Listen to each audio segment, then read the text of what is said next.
placer contar con una querida mi más reciente ahora amiga, Lola López, psicoanalista. Conozco a Lola López del año 2010, estaba comentando que dio mis manos por pura casualidad uno de sus libros, creo que es su primer ensayo, su primera novela, que recomiendo y como ya hemos hablado no se consigue mucho. Un libro que me impactó mucho, que va a ser probablemente el curso del año próximo de un estudio sobre experiencia de la creatividad, y que hasta ahora una de las razones por las cuales no ha arrancado ese grupo porque el libro no se consigue. A partir de mañana va a estar en la fotocopiadora de la universidad, así que luego los que quieran tener una copia van a poder tener una copia gracias a la bondad de Lola que autorizó la reproducción sin cobrar derecho de autor.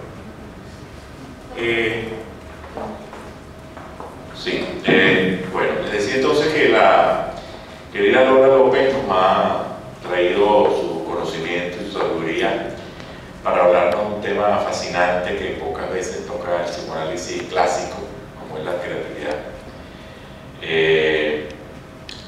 En nombre de la Clínica Psicológica de la Universidad, de la Clínica de Psicología de la Universidad, contamos con la presencia de su directora, la profesora César Llaveda, y la directora de la clínica, Emma, que ya conociste ayer. Esta actividad suele ser una actividad de difusión anual donde tenemos conferencistas invitados y que tenemos hoy el honor de tener a Lola López para esta. Ya no es un conversatorio como ayer, vamos a tener un tiempo de escucharla con mucha más calma. Luego vamos a tener una media hora para comentarios, preguntas, etc. Y para que ella responda todo lo que ayer se quedó en el tintero. Así que le estoy muy agradecido y para aprovechar el tiempo lo quiero dejar con Jessica Phil, que ha sido la organizadora y la responsable de que Lola haya llegado a Panamá gracias a sus gestiones en representación del Centro de Estudios Psicoanalíticos de Panamá. Jessie es la encargada de las actividades de difusión del grupo psicoanalítico de Panamá y se ha encargado de toda la actividad de relaciones interinstitucionales y en este caso de traer a Lola.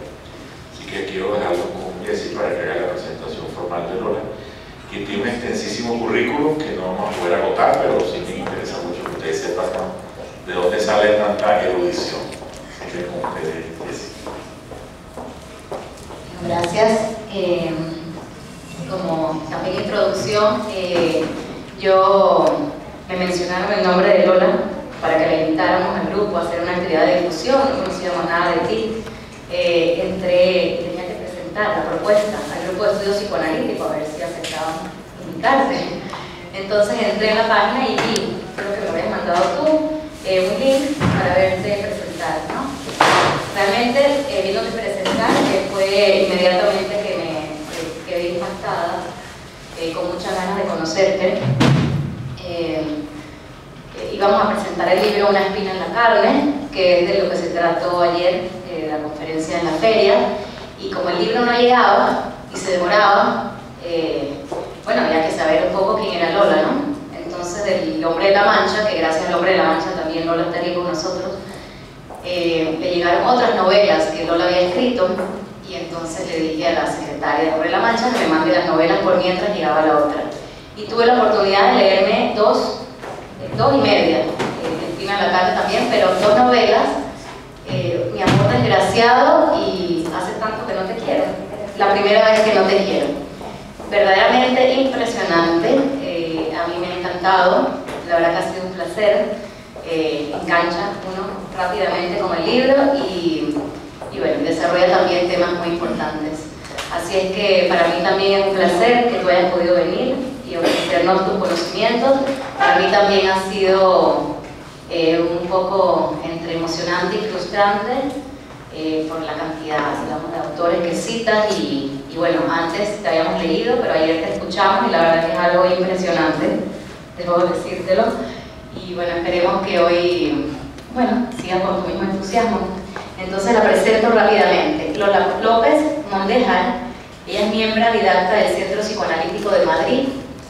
Ella imparte ahí formación en la sede de Madrid y Murcia, y es docente en distintos másteres de psicoanálisis y arte terapia en las universidades de Murcia y Granada. Tiene artículos sobre psicoanálisis, género, adolescencia y violencia, que han sido publicados en las revistas de la Asociación Española de Neuropsiquiatría, Atopos, Aperturas Psicoanalíticas, revistas de la CPM. Ha publicado las novelas Una casa en La Habana, Yo nací con la bossa nova, No quedará la noche, Lenguas vivas, Mi amor desgraciado, que tuvo un premio, La primera vez que no te quiero, Cada noche, que es la última, que es la que presenta hoy en la feria. Tiene libros de relatos, El pensamiento mudo de los peces, Lazos de sangre y La pequeña burguesía. Y los de ensayo, El factor Munchausen, que es al que se ha referido el doctor Garrido, Una espina en la carne. Sus cuentos forman parte de distintas antologías, Escrito con hierro, ¿son los cuentos? Sí. Escrito con hierro, A renglón seguido, Nocturnario, entre otras. Es autora de las obras de teatro, Artes decorativas y El sueldo, ambas representadas en Murcia. Colabora habitualmente con el periódico La Opinión de Murcia, en el que mantiene el blog Microscopías, así como en otros medios de comunicación digitales y escritos. Y coordina desde 2004 los talleres de escritura creativa de la Biblioteca Regional de Murcia. Hoy su conferencia se titula El malestar, sufren los artistas, una maldición que salva. Buenas tardes, es un placer estar aquí porque ayer me sentí muy bien acogida en la feria, muy bien acogida por todos vosotros y me apetecía mucho venir aquí a ir para el espacio contando un poco de qué va ese libro sobre creatividad y psicoanálisis, que es, como bien decía Guillermo, la continuación del trabajo que es el factor Munchausen, de una investigación y de un interés por la creatividad que me viene de hace muchísimo tiempo. Entonces voy a intentar, bajo ese epígrafe sufren los artistas, una maldición que salva, en realidad voy a hacer una síntesis de las teorías que yo sostengo en ambos libros. Vamos a ver. Desde Aristóteles, el problema de la creatividad ha atravesado toda la historia del pensamiento como un misterio. Aristóteles, en su problemática 31, dijo la siguiente frase que sigue siendo aún hoy válida. Él dijo: todos los hombres excepcionales son melancólicos. Vinculó íntimamente la melancolía, el pensamiento, la reflexión con la creatividad. Es decir, y esto es algo que ha ido... O sea, hay un estudio que es muy conocido, un clásico, de Klivansky, que recoge la historia de la melancolía y ha recorrido toda la historia del pensamiento occidental, desde Aristóteles hasta nuestros días. Para Aristóteles, que en realidad lo que hizo fue, de alguna manera, corporizar una idea platónica de la creatividad. Para Platón la creatividad era una inspiración divina, era estar inspirado por los dioses. Aristóteles lo que hace es que lo trae al cuerpo. En la historia del pensamiento, esto es muy interesante porque sucede casi en todos los temas.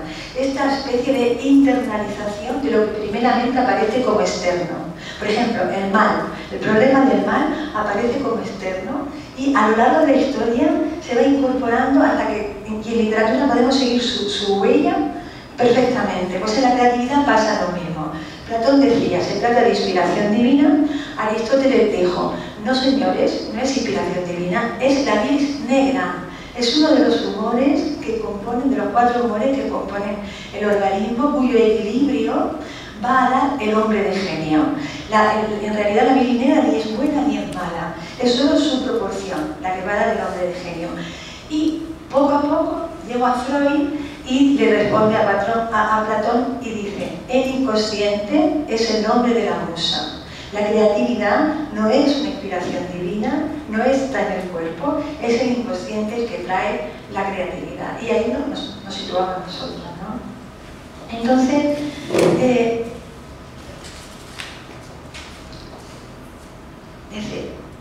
bueno, Marcel Proust decía esto porque es interesante observar cómo esa misma idea recorre tanto el pensamiento sin abandonarla casi nunca. He hecho algunos ítems porque no puedo ser muy prolija, muy detallada. Marcel Proust dice lo siguiente, para fijaros que he saltado muchísimos siglos. Dice, todo lo que conocemos de grande nos viene de los nervios. Lo que quiero mostraros es el vínculo para la pregunta de ¿sufren los artistas? La respuesta es sí, a priori, porque y os estoy dando un poquito, demostrando esto, ¿no? Dice Marcel Proust, todo lo que nos viene de los nervios. Son ellos y no nosotros quienes han fundado las religiones y compuesto las obras maestras.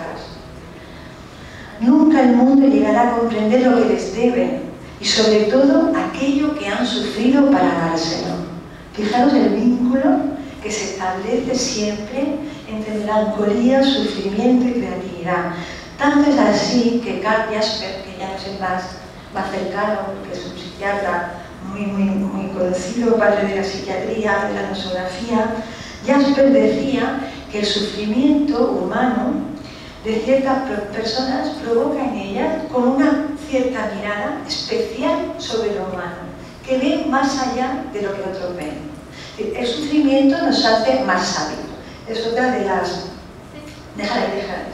Es otra de las aseveraciones que me interesaba subrayar. Dice, porque el sufrimiento alcanza una mayor comprensión del hombre.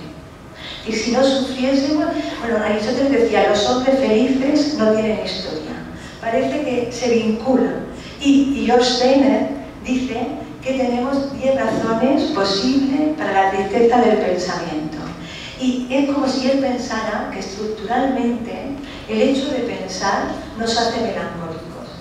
El pensamiento produce tristeza. Esta idea es fundamental y está muy repetida a lo largo de la historia del pensamiento, sobre todo en Occidente. Yo no sé nada del pensamiento oriental. Y todo lo que en mi lectura se reduce a lo que es la cultura en la que vivo y en la que me desenvuelvo. Ayer nombraba a un músico, James Rhodes.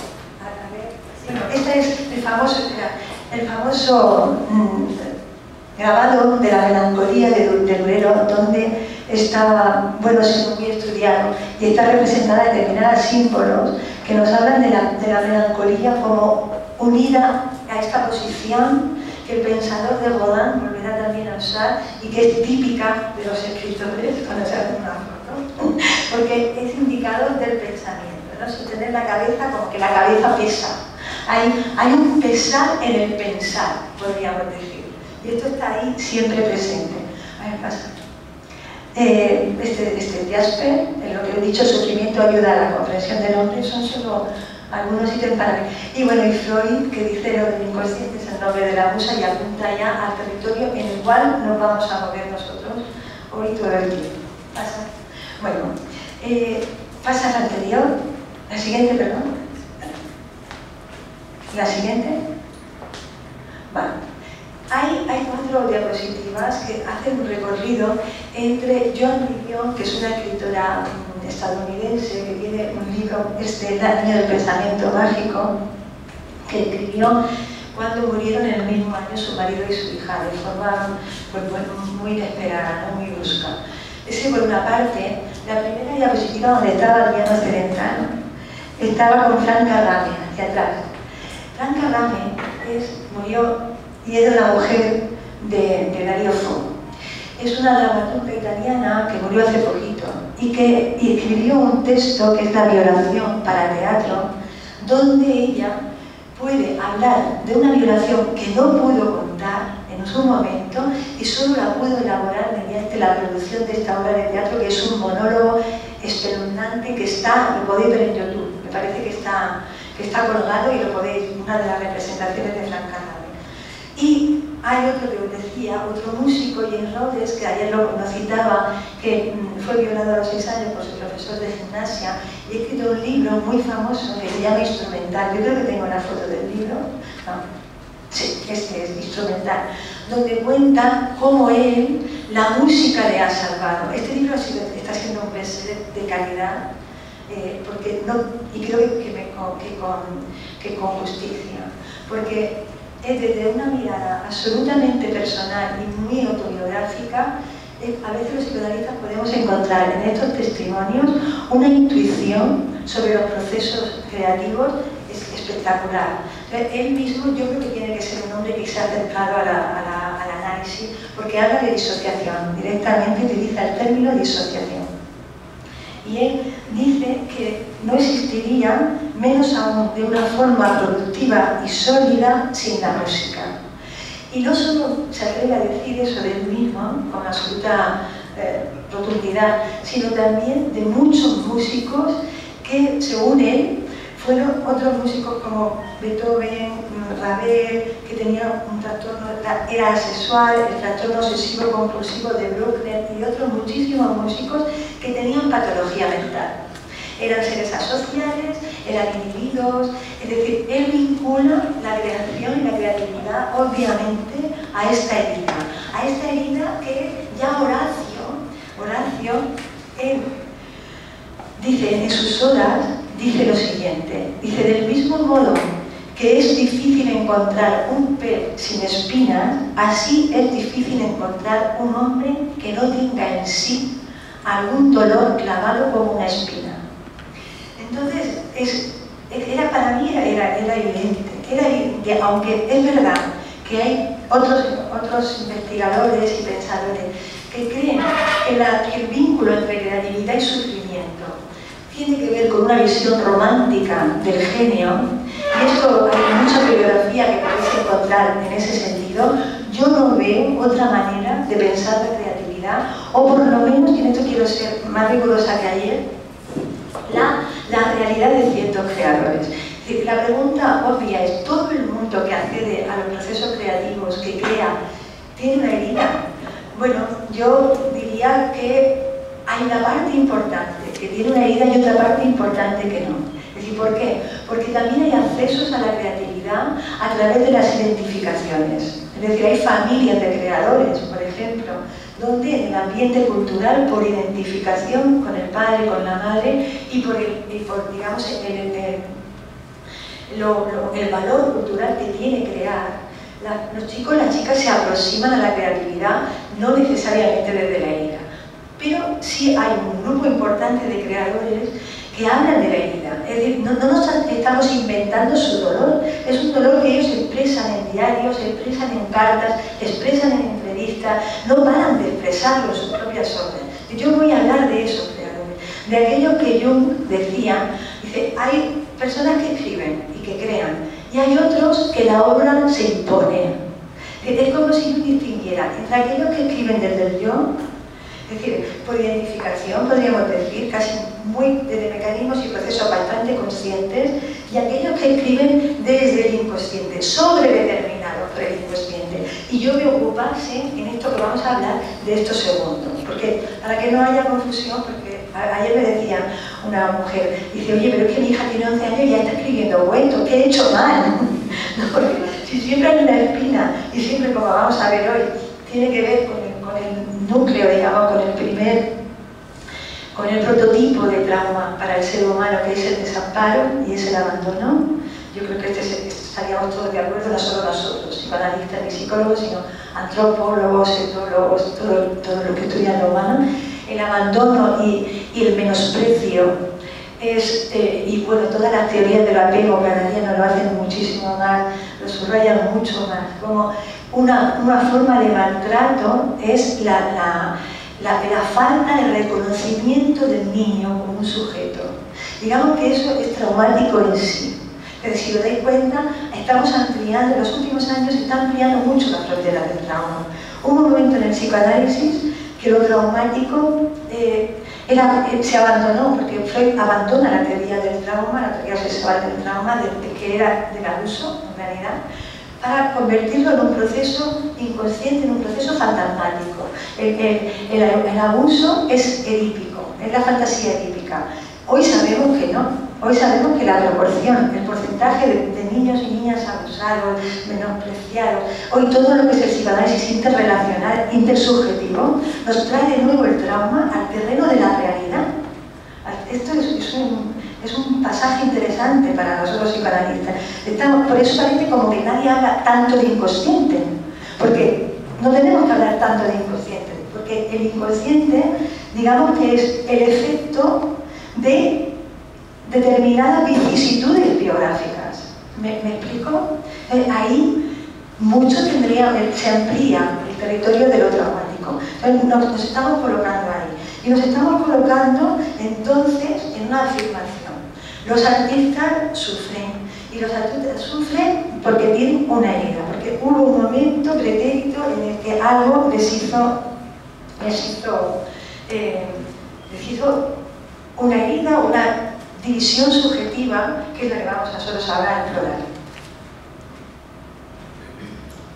Bueno, todos sabéis que la melancolía para Freud es la pérdida de algo que no se sabe qué es. Estamos en un territorio donde el objeto perdido no tiene nombre. Entonces, es un objeto que tenemos que reconstruir y que de hecho podríamos pensar también que hay una parte traumática, estructural en lo humano, que es el acceso al lenguaje, la pérdida de la naturaleza. De hecho, esto es así. Es decir, los seres humanos estamos atravesados por el lenguaje que nos separa de la candería de lo real, de la cosa, del jardín, de la cosa en sí. Y esa separación del lenguaje de la cosa ya produce una enorme insatisfacción. ¿Por qué? Porque las palabras no dan cuenta de la realidad. Es decir, hay varias fracturas que nos producen heridas. Una es la separación de lo representado de la cosa, es decir, la identidad de percepción de la identidad de representación. Otro sería cómo esa cosa que nunca va a dar cuenta de ella el lenguaje, el pensamiento, que actúa con representación, la palabra no puede dar cuenta del pensamiento. Yo ahora mismo lo estoy sufriendo un montón, porque quiero contaros muchas cosas, pero luego tengo que hablar de forma lineal y diacrónica. Y ahí hay otra pérdida que te hace incómodo, ¿verdad? Por ejemplo, esto se nota mucho cuando hablamos de emociones. Al hablar de emociones, si os dais cuenta, titubeamos. Bueno, yo lo que te quería decir, ¿no? Lo que quiero, ¿por qué? Porque es muy difícil llevar todo lo somatoforme, llevarlo al lenguaje. Y en eso hay un decalaje, hay una pequeña herida, que no es traumática, por suerte para nosotros, pero que puede llegar a serlo también, ¿no? Como incomunicación, si nos sentimos muy incomunicados. Entonces decía, la melancolía es la pérdida de un objeto que nunca podemos saber cuál es. Si nos venimos rápidamente a la psicología, ¿qué podemos entender hoy por esta melancolía? Tenemos un autor que es Cyrulnik, que como sabéis ha trabajado muchísimo en los temas de resiliencia, ¿no? Y que él ha estudiado a los niños. Lo que dice en resumidas cuentas es que los niños que tuvieron un abandono precoz de la madre, en unos momentos, digamos como en un umbral, que podría ir hasta los 18 meses aproximadamente, sufren un trauma que va a aparecer posteriormente como depresión, como sentimientos depresivos. Hay una relación muy bonita en la descripción que hacen ellos con las sensaciones, como llama Green un núcleo frío, y Cyrulnik dice también como una depresión negra, como un humor negro también, la bilis negra. Parece como que siguiéramos en el mismo campo semántico de Aristóteles, ¿no? Porque en realidad las palabras pretendemos que den cuenta de relaciones, de parte de la realidad.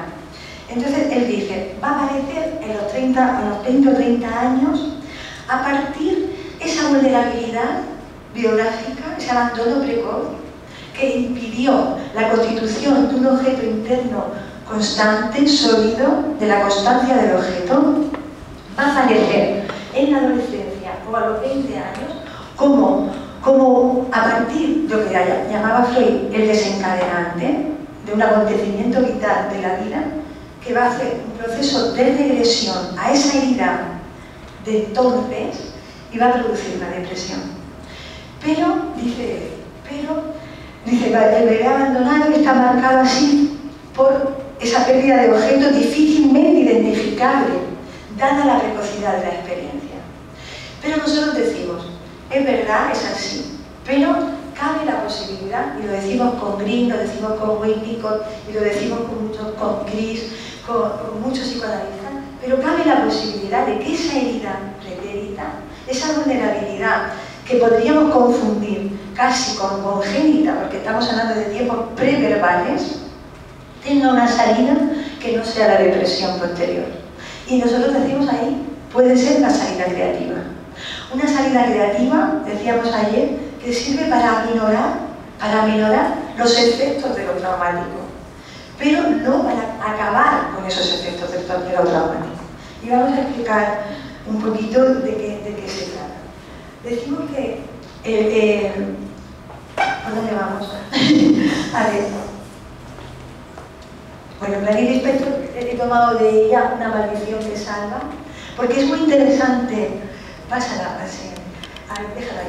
Es muy interesante, si os dais cuenta ya lo he dicho, y lo han dicho, pero es muy interesante cómo todo el tema de la creatividad, desde Aristóteles hasta ahora, estamos siempre hablando de contradicciones. Lo más característico del creador es la contradicción.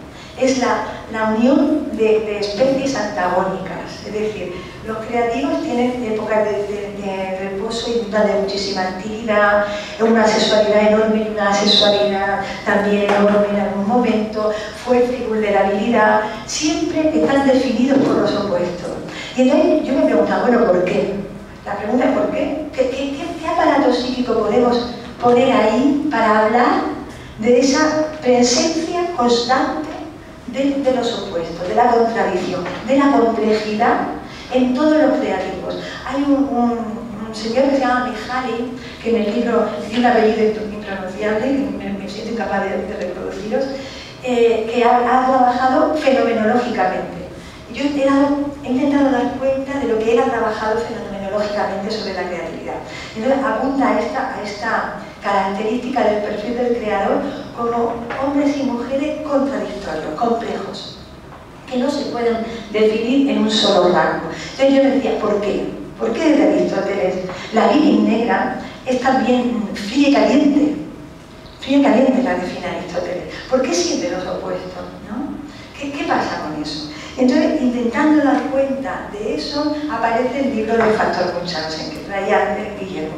Y entonces empiezo a pensar, sirviéndome de André Green y su complejo de la madre muerta, de Héctor Fiorini y un libro interesantísimo, El proceso creador, el psiquismo creador, y otros muchos psicoanalistas, empiezo a configurar una idea de la creatividad, que es la que voy a exponeros, y para pasar al libro nuevo, que es una continuación, que me interesa también mucho dialogar con vosotros. En aquel momento, en el 2009, cuando aparece el libro, lo que yo pensaba, que todo lo que fenomenológicamente podemos observar de los creadores, se podría explicar de la siguiente manera.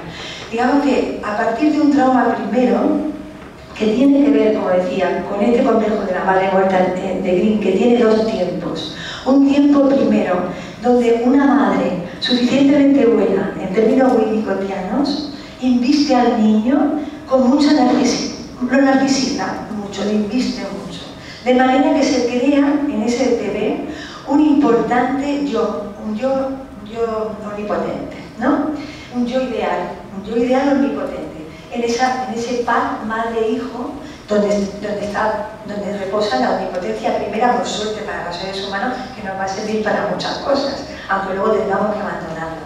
Entonces, ese niño que está investido y que desarrolla ese yo ideal muy poderoso, va a sufrir en un momento el abandono de la mirada de la madre.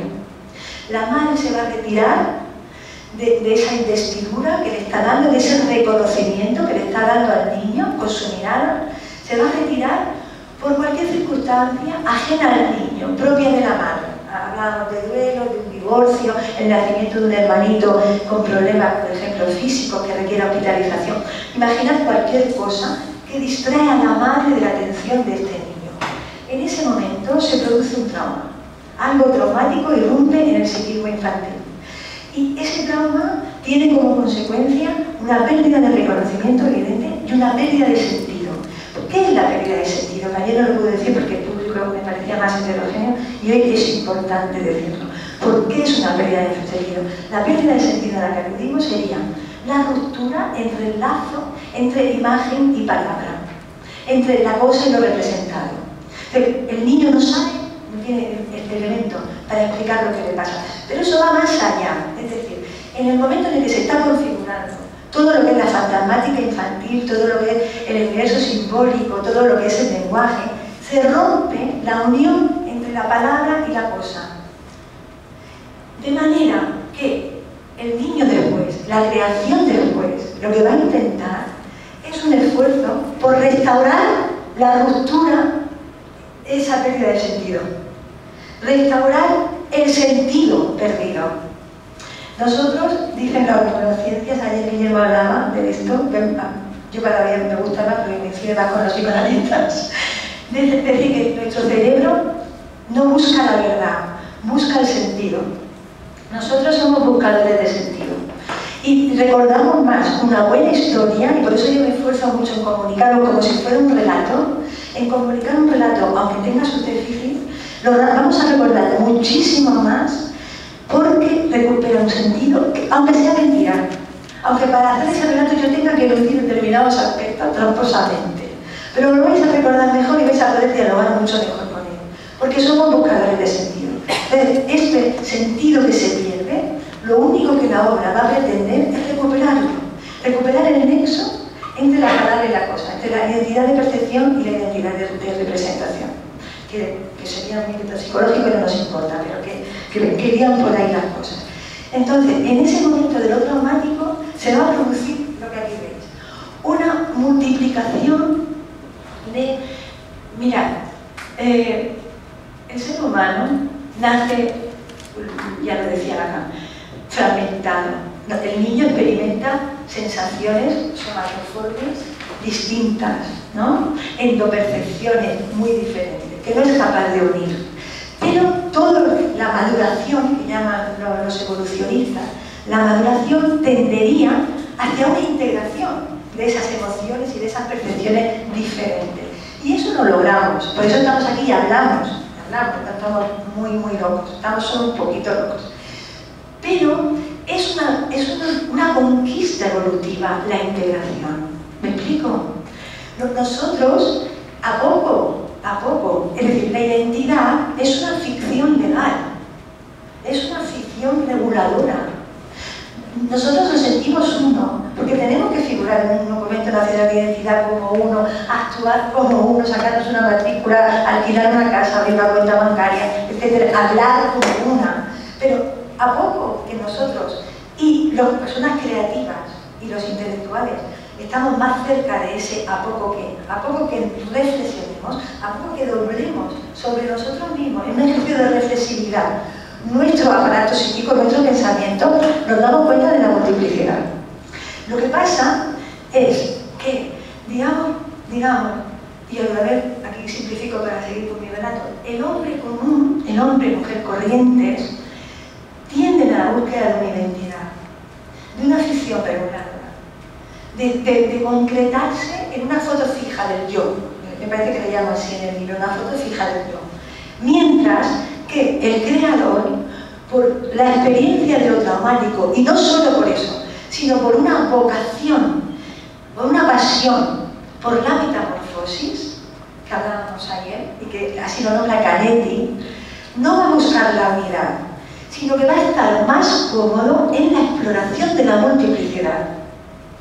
Eso lo dicen todos los creadores.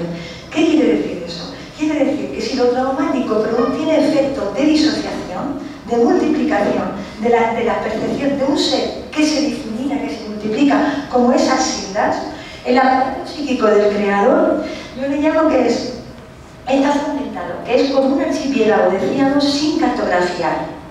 Pero no hay un esfuerzo por cartografiarlo, no hay un deseo explícito de cartografiarlo. Solo la obra, el proceso creativo en sí mismo, que es la segunda parte del libro, va a producir esa cartografía. Va a intentar poner una esfera, poner un límite, un confín a ese archipiélago sin cartografiar. ¿Me seguís, verdad? ¿Qué pasa en el trauma? Decía, en el trauma lo que, entre las muchas divisiones que nos vamos a encontrar, la más importante de los efectos que nos importa a nosotros es que se va a producir una hendidura, una separación, una escisión entre el yo omnipotente infantil, narcisizado, fuerte, y el yo herido, el yo vulnerable infantil. De tal forma que el yo omnipotente se va a hacer cargo de cuidar al yo vulnerable, al yo herido. Y en esa autorreparación, a ese ejercicio de autorreparación, situación. Yo le llamé el factor Munchausen. ¿Por qué? Porque el varón de Munchausen, cuando cae al mar, que es un libro divertido de aventura, de un ser omnipotente que carece de límites, esa es, bueno, ahora vamos ahí. El varón de Munchausen, cuando cae al mar y se va a ahogar con su caballo, se coge de la coleta y tira hacia arriba. Y se salva, omnipotentemente. Pero claro, de que estamos hablando en esa imagen, de que la mano, digamos que el niño omnipotente sería esa mano que tira con seguridad del resto del cuerpo. Y el cuerpo sería el niño vulnerable. ¿Me seguís? Esto también está un poquito en Ferenczi, no voy a explicarlo así, pero está un poco esta posibilidad de que haya un yo omnipotente que se ocupa del yo vulnerable. Está muy olvidado Ferenczi, y Ferenczi está súper bien. Bueno, entonces, ese archipiélago sin cartografía, digamos que hasta ahí sería el factor Munchausen. Es una X que hace que por determinadas situaciones biográficas alguien encuentre una salida de lo traumático que es la salida creativa. Y nosotros decimos, porque hubo un yo primero muy fuerte, que explica, si os dais cuenta, esa tesis mía explica las contradicciones, porque tenemos dos seres, uno fuerte y otro vulnerable, y ambos en un proceso dinámico, uno produciendo síntomas, el otro en su intento por restaurar el sentido y restaurar el reconocimiento, creando una obra que posiblemente se lo puede dar. Pero sobre todo, ¿cómo se salva ahí el sujeto creativo? Se salva porque lo que hace básicamente, y eso lo hace todo proceso disociativo, está estudiado y lo tenéis en todos los libros, lo que hace la disociación, uno de los efectos, por lo cual es un mecanismo de defensa eficaz ante el trauma, es separarse del mundo exterior. Hay una película, Precious, ¿la habéis visto, Precious? Una de una niña americana, negrita, obesa, que está violada y abusada por su madre y por su padre. Y en un momento dado, el director tiene la habilidad, tenía ya la imagen en la cabeza, cuando el padre la está violando, la cámara se mete dentro de Precious y lo que vemos es su fantasía. Y ella está en un escenario, bailando con un vestido rojo, rodeada de luces y cantando.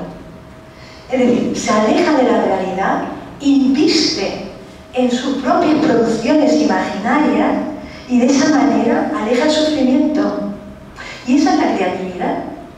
Separarse del mundo, alejar la realidad, que tiene potencialidades traumáticas, porque el trauma produce, y esto está muy estudiado también, la alerta del trauma.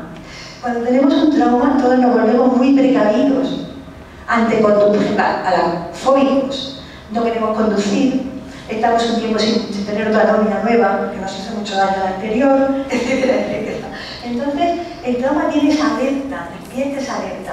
Y los procesos creativos, al alejarnos de la realidad, lo que hace es investir en tus propias producciones, hace que seas independiente del exterior, hasta cierto punto. Hasta cierto punto.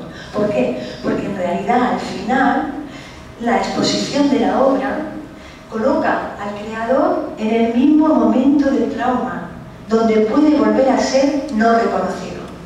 Fijaros qué paradoja.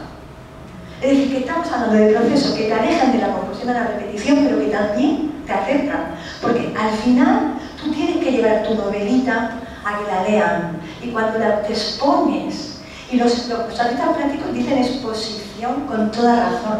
¿Por qué es una exposición? ¿Te expones a qué? A que la mirada de la madre vuelva a faltar.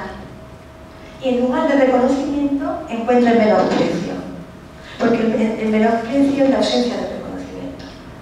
Fijaros que estamos siempre en un territorio de aguas movedizas, ¿no? De aguas... Entonces decíamos, ¿qué pasa cuando alguien insiste en crear? Y voy al segundo libro, que no vamos a verlo casi nada. Cuando alguien se autoriza a seguir creando. Porque uno, creamos muchas veces, pero hay personas que deciden dedicarle su vida a crear, ¿no? Y eso, y cuando alguien decide, sí, déjala ahí, decide convertirse en un autor. Autor viene de autoridad, de autorizarse. Se autoriza a tener un pensamiento y a exponerlo. Entonces, de eso va el segundo libro. Cuando alguien decide crear, cuando se especializa en esa investidura de sus propias producciones, vamos a encontrarnos con efectos, yo digo, benéficos de la propia creatividad. ¿Qué sería la función autor? Y la función autor son los efectos benéficos que tiene el factor Munchausen, llevado especializándose en crear. ¿En qué sentido? Como siempre en este territorio, si hemos dicho, el creador no está en ninguna de las islas de ese archipiélago, no está cómodo en ninguna identificación, sino en el tránsito, navega entre identificaciones en el propio proceso creador que se sirve de ellas, ¿no? Si esto es así, esto produce angustia. Esta es también la vulnerabilidad, esta es la maldición. La creatividad salva, pero también bajo un coste importante de angustia, porque la identidad calma la angustia. No querer tener una identidad, cuando dice miles, Anaïs Nin, o Clarice Lispector, o soy muchos, o no soy ninguna de ahí, soy toda. Clarice Lispector dice, no quiero ser ni la mujer del diplomático, ni quiero ser la mamá, no quiero ser ningún rol, yo soy otra cosa. Esta huida de lo identitario, de la identidad, digamos, consciente e inconsciente, tiene un efecto de aumento de la angustia, porque las identidades son calmantes. Eso en los pueblos y en lo individual y en lo colectivo. Entonces, la función autor tiene un beneficio y es que regula de alguna manera con el nombre propio del autor. Algo que el autor no desea tener con el nombre biológico y biográfico asignado. Es una construcción dinámica que está formada por la propia obra. Y tengo que ir acabando para que entremos en el debate, ¿verdad? Que es una procura de reconocimiento y de sentido. ¿Me vais siguiendo? Bien, a ver si queda algo más. Y entonces, uno de los efectos, bueno, por la anterior. Bueno, eso sería, los síntomas tendrían que ver más. Bueno, en el creador los síntomas siguen abriéndose paso. No por la creatividad se cierra el camino de lo sintomático, sino que, ayer lo decíamos, la patología que da el creador es menos grave. Pero el índice de alcoholismo, de suicidio, de trastornos bipolares, de psicopatología en la persona creativa es muy alta, porque precisamente el nivel de angustia, de esa multiplicación de los lugares del sujeto, de no ser un sujeto que tiende a una concentración de sentido en una identidad, sino a multiplicar los lugares del sujeto, eso genera angustia. Es que no he dicho una cosa tampoco, porque esta archipiélago sin cartografía tiene esto lo dice muy bien Ansier y Chris, tiene una particularidad, y es algo que no está en la neurosis, y es la permeabilidad. El aparato psíquico de los creadores es poroso, tiene como vasos comunicantes. Digamos que el inconsciente, el yo y el superyo se comunican con mucha facilidad. Es lo que llama Chris, hay una posibilidad, y en esto está centrada la obra. Cuando decimos inspiración, en realidad estamos hablando de esto, es una regresión, dice él, al servicio del yo. Fijaos qué bonito, porque no es una regresión, el yo sigue de alguna manera controlando la regresión.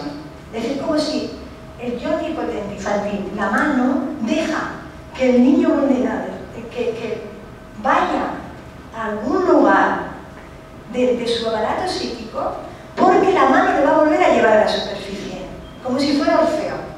¿No? Cuando le dice, lo saca, cuando va a llegar, la mira y tiene que volver al infierno ella y él va otra vez a por ella. ¿Por qué? Porque el magma del que se nutre la creatividad es inagotable, porque es lo traumático pero simbólico y no tiene palabras para ser dicho en su totalidad. Y esta también sería otra de las razones para Steiner de la tristeza del pensamiento, que no podemos agotar nuestra biografía, no podemos agotar nuestras razones, que en realidad para los psicoanalistas es la castración, ¿no? es el paso por el lenguaje, la división subjetiva, ¿no? Pero esto, lejos de ser algo malo, si lo aceptamos, lo que pasa es que nuestra sociedad no quiere aceptar esta castración, es algo bueno, ¿no? Es algo que nos constituye como seres humanos, que siempre seremos faltantes, siempre habrá algo que nos falte, ¿no? Y en ese siempre habrá algo que nos falte a todos, en el creador también esa falta, eso que la obra, cuyo sentido la obra nunca va a ser capaz de cerrar, es motor de nuevas producciones. ¿Lo es? Porque nunca voy a estar satisfecha con el sentido. Porque es un sentido perdido. Ese es el objeto perdido de la melancolía de los creadores que decía Aristóteles. Nunca voy a estar satisfecha. Luego ninguna obra me va a conseguir la plenitud. Y voy a tener que volver al infierno por otra cosa. Y otra cosa, y otra cosa. Bueno, como son las 5, y yo he cumplido el tiempo, ¿verdad? Y quiero que ahora ya lo vemos, porque si no, me añado a la frustración, otra frustración, y es no escucharos. Y no, la frustración de no poder expresarlo todo, la de no poderos escuchar. Cuando queráis. Yo pensaba un poco antes de la presentación. Yo pienso en creatividad, por temas de la cultura, y pienso en artistas, gente que está metida en el arte. Yo he pensado, o sea, personas también pueden crear cosas, no tienen trabajo, tienen que crear cosas, etc. ¿Sí? Entonces, yo la escucho a usted y lo que voy pensando es, bueno, sí, también estoy de acuerdo en que estos artistas tienen algunos momentos traumáticos que los llevan a esos momentos de hacer una obra para reconstruir algo. Pero esto que dijo al final, que las personas, la cultura, hay mucha psicopatología, suicidio, trauma, me pregunto, ¿a qué se refiere usted con, bueno, quiénes pueden ser creadores? Si todos pueden ser creadores, necesariamente tienen que crear algo con el arte o la poesía. Pero claro, estos son ejemplos muy icónicos. ¿Sí? Y yo me pregunto, claro, uno escucha a Beethoven, escucha a Mozart, escucha a cualquier artista que haya hecho una obra importante y uno la admira. Probablemente ellos no admiren su propia obra. O sea, sí, está bien, pero hay algo más. Y yo pienso, o sea, si uno tiene un trabajo o algo que uno se dedica con pasión, también uno lo piensa igual. O sea, y no se me pregunta, porque digamos, esto de la función autor es una cosa muy importante, bueno, hacerse cargo de lo que es propio. ¿Sí? Yo creo que entiendo estas cosas, o sea, las he pensado de otra manera, las he estudiado de otra manera, creo que es una manera distinta de abordarlas. No sé. Efectivamente, la primera creación, estoy de acuerdo contigo, la primera creación es la creación de la propia subjetividad, lo decíamos ayer, ¿no? En ese sentido, todos, si tenemos no voy a decir una personalidad, porque la personalidad se podría ir más del lado de lo estándar, ¿no? Sino si tenemos una reflexividad, una autoconciencia de nuestros propios procesos internos, eso es creativo. Es decir, vivir la vida de forma singular es el primer acto creativo que tenemos. Y lo tenemos toda la vida, porque la vida nos exige ser creativos constantemente. Entonces, ahí también la función autor sería la función de legitimarte a pensar por ti mismo, a tener un pensamiento autónomo. Eso sin crear nada, ya estás creando, ya te estás creando a ti, por fuera, digamos, de los dichos familiares, por fuera de los imperativos sociales, por fuera de la norma. Te estás construyendo, bueno, por fuera o por dentro, es decir, a veces por fuera y a veces por dentro, en una constelación singular. Eso ya sería creativo. Y tendría que ver con esa función autor. Tendría que ver. Pero lo que yo llevo es porque a mí me parece que hay determinadas personas que se especializan en crear. Y eso tiene que ver con, por ejemplo, la bisexualidad, por ejemplo. Que que tiene que ver con la identidad. Es muy importante el problema de la identidad, porque la identidad es jánica, tiene dos caras. Una positiva, nos da tranquilidad, y otra negativa porque nos da bastante límite. Y en general, nuestra cultura nos lleva a tener que adoptar identidades. Pero las personas creativas no quieren la identidad. Por ejemplo, Virginia Woolf decía que todo lo creativo valioso surgía de una cierta androginia. Es decir, ella se resistía a ser heterosexual o ser homosexual. Hay una incidencia enorme de la bisexualidad entre los creadores. Shakespeare, sabéis todos, en sus sonetos, no se sabe si están dedicados a un alcalde de Southampton. O Cervantes mismo también se sospecha que pudo tener episodios homosexuales y luego era heterosexual. Y tuvo hijos, quiero decir. ¿Por qué? Porque no se asustan de rasgos contradictorios de su propio psiquismo. Cosa que, digamos que la mayoría de las personas, en esa búsqueda de una cierta coherencia, sí que se asustan. ¿Por qué no se asustan? Y porque pueden no asustarse. Pueden no asustarse porque tienen un yo omnipotente, que no lo olvidemos, que resiste los embates también. ¿Me explico? De ahí que todas las vanguardias, por ejemplo, todos los creadores sean la vanguardia. En la moda, en la moda, no en la moda de vestir, sino que la vanguardia de una sociedad, ¿no? Los cambios se ven en las personas más creativas. Yo siempre digo que el ser humano aparece en la historia de la humanidad en lo que se llama el efecto de borde. Y es cuando los primates se asoman a la sabana, bajan de los árboles y miran, y hay algunos que se quieren aventurar y se aventuran en la sabana, con todos los depredadores que saben ellos que hay ahí, y se aventuran. Y entonces para aventurarse se tienen que erguir. El bipedismo aparece por eso, porque se arriesgan. Yo creo que estas personas son los creadores. No solo estos son los creadores, los que soportan el miedo del efecto de borde. Entrar en lo desconocido de su propio inconsciente. Y hay unas... Gauguin en su diario, por ejemplo, dice cosas muy hermosas de la percepción de su propia bisexualidad. Y dice, estoy cansado, harto de ser hombre, harto de ser fuerte. En el momento de Gauguin decir eso era una barbaridad, si se lo oye otro, ¿no? Él se atreve. ¿Me explico? Se atreve porque existe vasos comunicantes entre su inconsciente y su yo. Y porque no peligra demasiado la ausencia de represión. La ausencia de represión es muy mala para muchas cosas y muy buena para otras. Como tú, os dais cuenta que siempre estamos en el mismo abismo, entre dos abismos, ¿no? Entre el Cita y Calipsis. El tema de la creatividad siempre me llamaba mucho la atención. Pero es difícil de comprender, esa capacidad, esa cualidad que tiene la persona que es artista, que es creador, ¿no? Y de alguna forma hay algo inviable, algo que uno quisiera y que a veces como que no se puede entender. Tú lo estás tratando de explicar, me parece muy bien, has dicho como toda esta interconexión que tienen estas tres instancias, pero de todas maneras es como, sigue siendo como un tema complejo. Primero, como que, bueno,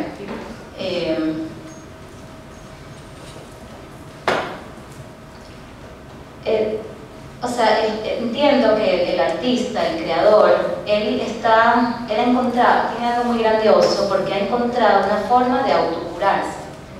Tiene un mecanismo que no sé si ha tenido que luchar mucho para encontrarlo, simplemente es como que lo tiene, pues que tiene plasticidad cerebral en esta instancia y entonces lo logra. Y es verdad que sufre, pero el acto creativo no sé si es algo sufrido, es algo como que surge. Y bueno, y lo pone en práctica y de alguna forma es un mecanismo de autocuración. Quiere decir que es como que al artista uno lo deja quieto, uno a veces no lo quiere tocar, uno no está muy claro si es que hay algo que sí o no, pero aunque está loco uno lo quiere dejar quieto. Por ejemplo, un Van Gogh, uno dirá, bueno, habría necesidad de curarlo un poco y que no se matase, pero bueno, quizás nadie cuestiona eso y dejó tantas obras y uno como que está un poco contento con eso, pero bueno, hasta el límite que llegó no sabemos, ¿no? Pero es como que es intocable. Hoy en día Van Gogh es una artista impresionante. Entonces, bueno, estos artistas son como si tuvieran este mecanismo de autocuración. Entonces tienen, me pregunto, a esos artistas uno los deja quietos porque de alguna forma han logrado la forma de sublimar y de vivir y de poder tratar de recuperarse de estos traumas, y lo hacen de una manera al parecer satisfactoria. Quedan satisfechos y después un poco insatisfechos y vuelven a crear, pero es como que, bueno, que dicen que los artistas también pasan por momentos de completa no producción, y creo que puede ser muy traumático, ¿no? Me pregunto en el caso del paciente, muchos pacientes realmente consultan, neuróticos principalmente, por la inhibición neurótica. Entonces, ¿será que a estos pacientes, siendo la creatividad tan importante, hay que ayudarlos a perder la inhibición para que puedan crear? Pero realmente al curar la inhibición, ¿van a crear de la misma manera que un artista crea?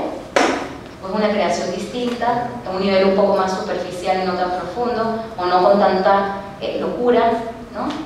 Sino un poco más racional? Y bueno, no sé si habría que distinguir, otra cosa que me quedo pensando, habría que distinguir entre el que sufre, el creador, que ha sufrido por este abandono, entonces crea una obra y de alguna forma trata de compensar a través de esa obra. Quiere decir que fue, o sea, sufre, tiene un trauma por el abandono, y que habría una diferencia con aquel que está inhibido por un super-yo muy rígido, que de alguna forma pienso que sería el caso opuesto al que ha sido abandonado, sino que ha incorporado un super-yo muy rígido que no lo deja de alguna forma crear, o no sé. Y bueno, nada. Y una cosita que había escrito es que de repente quizás es importante definir creatividad. Es la creatividad igual la que diseña estos trajes, ¿no? De un desfile de moda, que realmente también son muy creativos. Diferenciarlo del creador que crea, pero que de alguna forma tiene algo emocional que transmite y que le sirve al otro que lo ve. Es fundamental esa distinción, porque ahora mismo se habla muchísimo de creatividad, hay que ser creativo, tormenta de ideas, hay que ser creativo. Bueno, no es esto, de esto no es de lo que estamos hablando. Nosotros, de lo que dice Jessie, quería decir alguna cosa. Por ejemplo, los procesos terciarios, a lo que yo llamo permeabilidad, no lo llamo yo, pero le llaman otros, pero yo lo he usado como permeabilidad del aparato psíquico, que es esta regresión con garantía de retorno, ¿verdad? Que es distinta a la regresión neurótica, que a veces no tiene garantía de retorno, ¿no? Que es la sintomática. A esto se le llama procesos terciarios. Los procesos terciarios están descritos en psicoanálisis desde hace mucho tiempo, y Green los trata, y los trata Fiorini también en su libro. Y tienen que ver con que los procesos primarios serían la forma de trabajo del inconsciente. No existe el tiempo ni la contradicción, fijaros que es precioso. No existe la contradicción en el inconsciente, ni existe la idea de la muerte, es omnipotencia, ¿no? Ni existe el tiempo. Los procesos secundarios son del preconsciente consciente, son la lógica, el mundo en el que nos movemos ahora mismo aquí. Los procesos terciarios serían la conexión, la posibilidad de conectar procesos primarios con procesos secundarios, la permeabilidad de la que hablamos. Eso lo tenemos todos. Lo que pasa es que hay personas que no, tú dices, viene de fábrica, ¿no? El creador crea de fábrica. En parte yo creo que sí. Y por eso he puesto fórmulas matemáticas. Factor Munchausen, función autor, factor y función. Son dos términos matemáticos porque son incógnitas, porque yo no apuro el misterio de la creatividad. No pretendo apurarlo, me avergonzaría, porque me parece que está mucho más allá de lo que podamos decir. Entonces, por eso he usado este F paréntesis A, función autor, porque son incógnitas que nos sirven para operar, para hablar, para morder un poco más de lo real, pero sin acabar nunca con lo real. Estoy de acuerdo contigo en que en el momento del acto creativo no hay sufrimiento. Es más, hay sufrimiento ante el temor de no volver a crear. Eso es fundamental. El creador lo que tiene miedo es del vacío creativo. Porque el vacío no le asusta, si cabe, el vacío de identidad no le asusta, es más, le gusta, si cabe la posibilidad de crear. El miedo auténtico es a no crear. Luego el acto creativo es gozoso, no es sufriente. El sufrimiento está previo, la herida, dice a las sanas, la herida nos precede.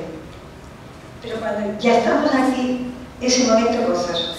Y luego lo del superior, es que esto es tan complicado, es muy complicado, porque estaba pensando en esto. Las personas, porque tienen un superior rígido, se inhiben. Mira, Pessoa tenía un superior. Todo el mundo dice que sí con la cabeza, porque es para... ¿cómo se dice? Paradigmático, paradigmático. Esta noche tenemos a acreditarlo luego. Es paradigmático. Porque fíjate lo que hizo. Él, qué fuerte, inventó 72 heterónimos para salvarse el superior. Luego de qué inhibición hablamos. El superior, con toda su carga represiva, va contra Pessoa. Y Pessoa se lo salta y se monta Ricardo Reis, el 1, el 72. Que hacen lo que quieren. Luego, el superior no inhibe la creatividad. Me doy cuenta que es algo que no se puede simplificar, que no es difícil. También por eso la pregunta, no le inhibe. Yo creo que hay mucho. Bueno, Gauguin, por ejemplo, que abandonó a su familia, se fue, como sabéis, a la Polinesia y demás. Yo decía ayer, los creadores no son psicópatas, tienen un superior, saben cuál es la convención social, la conocen, pero se atreven a no seguirla. No sé, porque apoyados por esa omnipotencia, por ese narcisismo. Una cosa que no hemos hablado del narcisismo, que hay un capítulo sobre el narcisismo de los artistas, ¿no? Si os dais cuenta, lo que se desprende sería que hay un déficit narcisista. A pesar de que en una parte hay un narcisismo sólido, pero también hay un déficit narcisista y un déficit de reconocimiento. Y la obra busca reconocimiento y busca recuperar ese narcisismo. A pesar de que muchas veces nos iban... No, sigo, no, sí, yo me puedo enrollar. Primero quería dar las gracias a quienes las trajeron, porque ha sido un placer escucharla. Y como el uso de la palabra en sí es un placer, ¿no? Ahora que hablaba de el aparato psíquico permeable, pero antes había dicho poroso, ¿no? Y como que ese juego con la palabra es un placer de escuchar. Entonces, gracias por eso. Y lo otro es, justo, la pregunta tenía que ver con lo del reconocimiento y el sentido. Yo suspiré cuando decías que el lenguaje te separa de la cosa. Me pareció eso como una descripción muy hermosa de, no sé, de lo que sucede. Pero después, entonces, cómo el trabajo consiste, de alguna manera, en recuperar el sentido, en reconstruir, en, no sé, resignificarlo, no sé. Pero también hay una búsqueda de reconocimiento en la elaboración de la obra, de todas maneras. Y como que leo en esos dos, reconocimiento y sentido, son también como dos polaridades, porque el sentido es propio, el sentido nadie se lo puede dar, mientras que el reconocimiento solo el otro me lo puede dar. Está fenomenal, claro. Otra nueva paradoja, otra nueva contradicción, ¿no? Esto es lo que decía de la exposición. Si el acto creativo es autosuficiente, en alguna medida, yo insisto en términos muy nicotianos, en mi espacio transicional, en el territorio de la imaginación y de la ilusión. Y de esa manera me hago sólido frente a las posibles agresiones del medio para que no me vuelvan a traumatizar. Sin embargo, al necesitar recuperar reconocimiento después de mi propia producción, vuelvo a someterme al otro. Vuelvo a estar vulnerable frente al otro. Y esta es otra vez, es que no podemos dejar de hablar de paradojas. Si fuera por maquinita no sería binario, pero aquí es múltiple. No podemos. Entonces siempre nos escapamos por algún lado, porque es que es así. Es así. De nuevo, la obra, la poesía, por ejemplo, está descrita por muchísimos poetas como la vuelta al origen, al sentido originario de la palabra, como si los poetas hubieran vivido esa separación entre el lenguaje y la cosa y quisieran recuperarla de nuevo, ¿no? Es que nosotros, los psicoanalistas, tenemos que leer a Freud, a los poetas, como decía Freud, porque lo tienen todo, saben más que nosotros, saben mucho, por esto saben mucho, porque tienen, dice Pascal, esa es la maldición, que salva, dice Pascal. Aquel que puede decir que arde solo vive una pequeña pasión. Porque, y eso somos nosotros, los creadores, solo vivimos pequeñas pasiones. Porque podemos decir cómo la leemos. Eso nos pasa también a los psicoanalistas. Que al final nos separamos de la vida nuda, de la vida del bios, porque tenemos esa doblez de la reflexividad. Y lo que nos hace poder ser la autoobservación a la que me refería al principio de hoy, la autoobservación nos hace que no tengamos la espontaneidad de la pasión, que la perdamos en parte. Una pequeña pasión, pero pequeña, es muy bonito. Es que, si te das cuenta, en creatividad hay mucho dicho a lo largo de la historia. Es cuestión de ir ordenando, mirando, uniendo.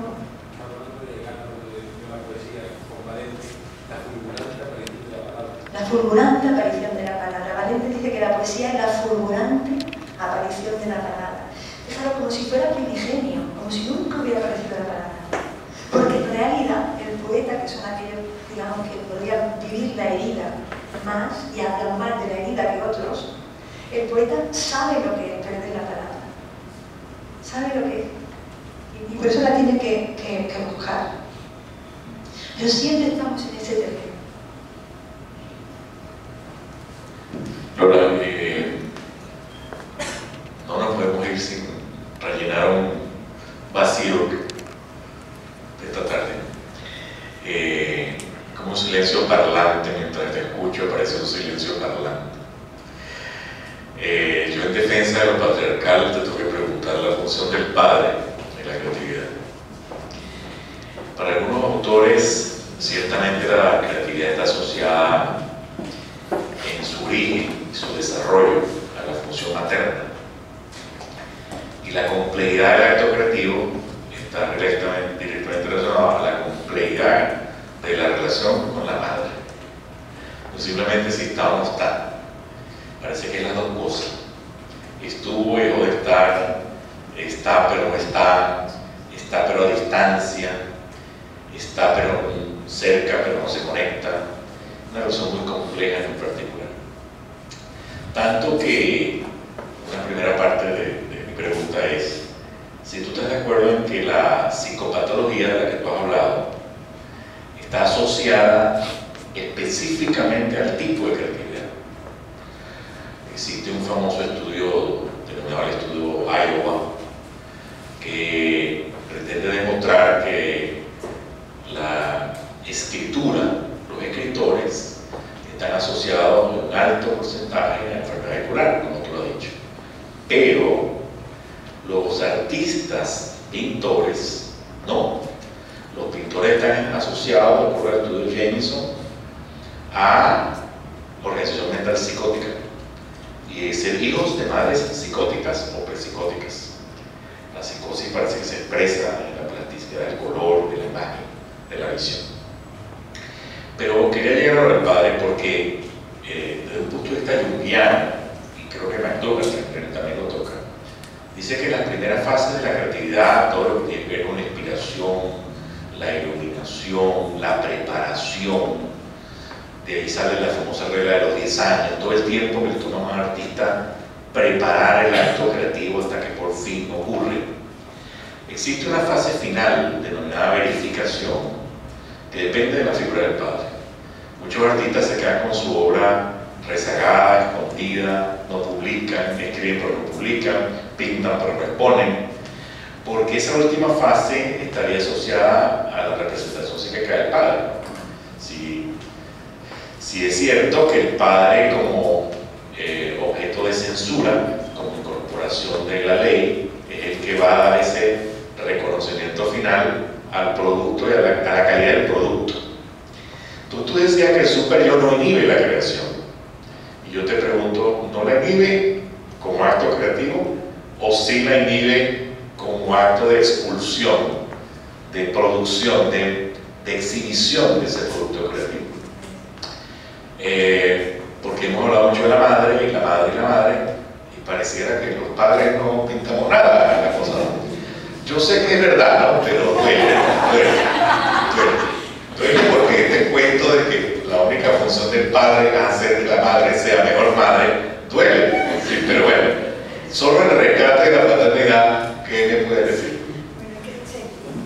Muy poco, Guillermo, muy poco porque, a ver, yo cuando es verdad que hablaba de la madre, pero en realidad hablo de la figura de apego. Puede ser el padre y puede ser la madre. Y en nuestras sociedades modernas las familias son muy diferentes, ¿no? Y puede ser un padre puede ser el padre el que reconoce al niño, lo inviste y luego lo desinviste, etcétera, etcétera. Yo no tengo mucho que decir por eso, porque para mí el sexo, el género de la figura de apego es muy secundario a la función. Para mí lo importante es que realice esa función, que tenga esa función. Estaba pensando cuando hablabas, porque como no sabía mucho de lo que me estaba preguntando, porque tengo que estudiarlo más, no he pensado yo en esos términos, en Kafka, en la carta al padre. El padre de Kafka era un padre tiránico y castrador por excelencia. Y mira Kafka. Los cuentos de Kafka son impresionantemente imaginativos.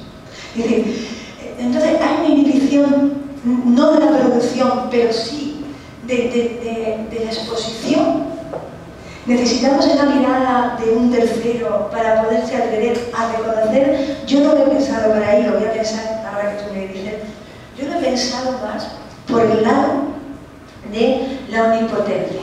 Es decir, de que la obra, el creador que crea una obra y mantiene secreta, puede jugar con una fantasía de omnipotencia que la exposición le va a quitar. Entonces, como que no se atreve a darla a conocer porque puede imaginariamente como construir otro mundo en el que él y su obra estén contentos, sin pasar por el juicio externo. Sí. La obra es una fotografía sin revelar.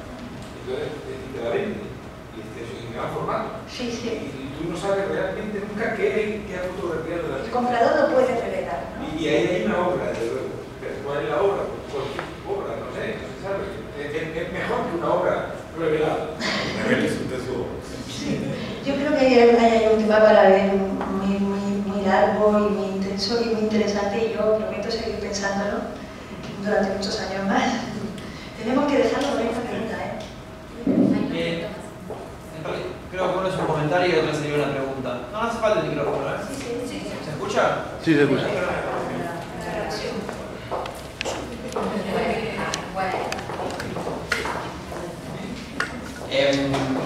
Todo el tiempo mientras escucho pienso, un poco retomando la pregunta primera de por qué se restringe la creatividad a los artistas. Entiendo que sirva para ilustrar, ¿no? Gráficamente ayuda mucho.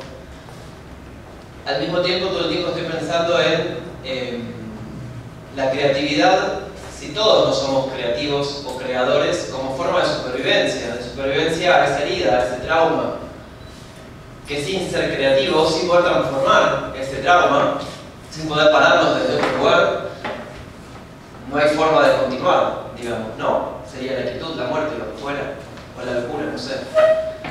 Eso por un lado, ¿no? Si no habría como una función social en ampliar en el sentido de que todos somos creadores, ¿no? Y no solo el artista que crea su obra, o que no, me imagino, pero bueno, desde ya, digo, pensando incluso en la obra como nuestra propia vida, ¿no?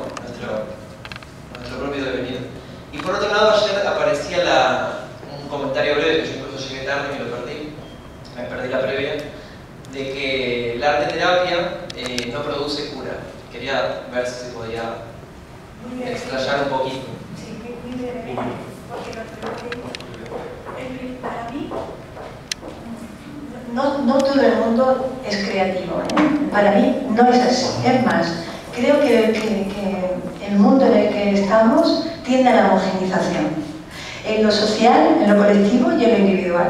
Y la propuesta son identidades fijas, identidades poco dinámicas y iguales, todos iguales. Hoy he tenido una experiencia que no voy a contar porque no tengo tiempo, pero hubiera sido precioso contarla y dialogar sobre ella.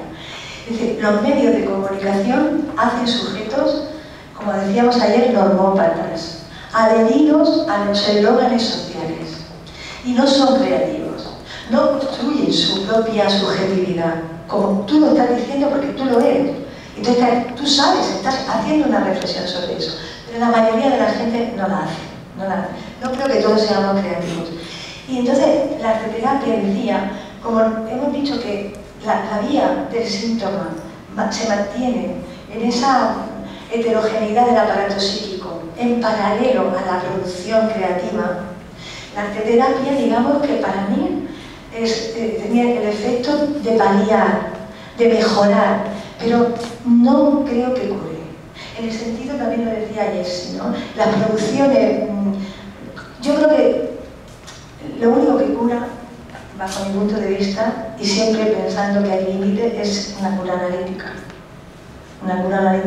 profunda. Que lo demás son paliativos, que hay gente que lo necesita y que se va a beneficiar mucho,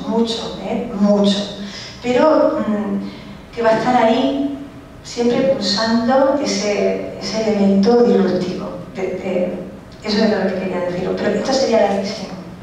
Y nos tenemos que ir. Bueno, muchísimas gracias, de verdad, muchas gracias.